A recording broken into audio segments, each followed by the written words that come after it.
Ida Tarbell was born on November 5, 1857 in Erie County, Pennsylvania. Her father was an oil producer and refiner. His career was negatively impacted by the 1872 price-fixing scheme that the Pennsylvania Railroad and John D. Rockefeller's Standard Oil Company had created under the title of the South Improvement Company. The SIC was a secret alliance between the railroads and a select group of large refiners aiming to stop destructive price cutting and restoring freight charges to a profitable level. Tarbell's father struggled to keep his business alive. The impression left on Ida from these events proved pivotal in her career. In 1880, she graduated from Allegheny College, being the only woman in her class. She pursued a degree in biology but discovered her interest in writing at the same time. Tarbell began her working life as a teacher in Poland, Ohio. However, she desired to become a writer and decided to resign after 2 years of teaching. Tarbell returned to Pennsylvania, where she was offered a job with a small magazine called the Chautauquan. Here she held various positions, including the managing editor. In 1890, Tarbell decided to leave not only the magazine but the country as well to go to graduate school at the Sorbonne and the Collège de France. While in Paris, she worked as a journalist. Samuel McClure, the founder of McClure's magazine, noticed Tarbell's work. She thrived while working with this magazine and authored outstanding pieces. The success she had at McClure's inspired her further. Due to concerns of the proliferation of monopolies and trusts, she proposed a series of articles. These articles included her experiences from her childhood that involved the South Improvement scandal. The Standard Oil Company and Rockefeller became Tarbell's greatest interest. Her first installment was published by McClure's in 1902 and was titled The History of the Standard Oil Company. The series was initially only supposed to last for 3 parts, but due to the success it expanded to 19 articles, with the last one being published in October of 1904. In the articles, Tarbell exposed the questionable practices performed by the Standard Oil Company.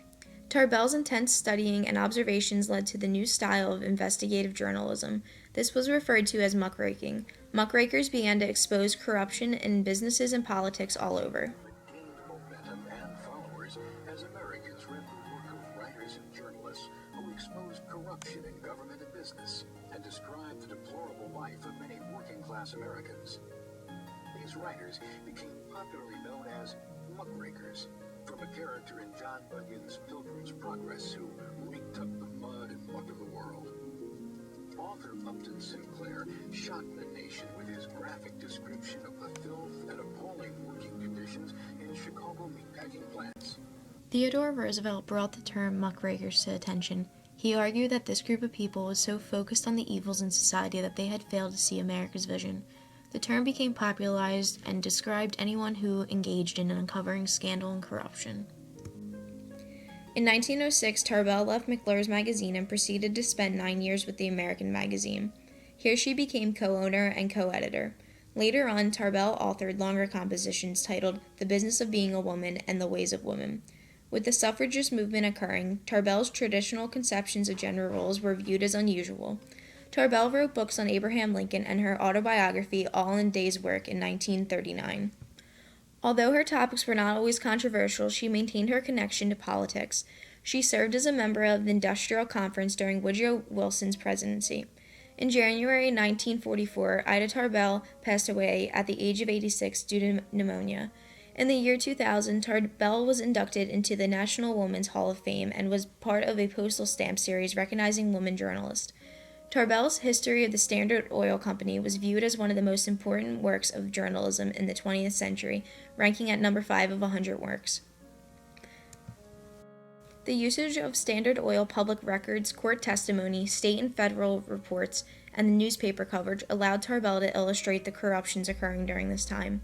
She began her series focusing mainly on Rockefeller's appearance and personality, calling him a living mummy and being money mad.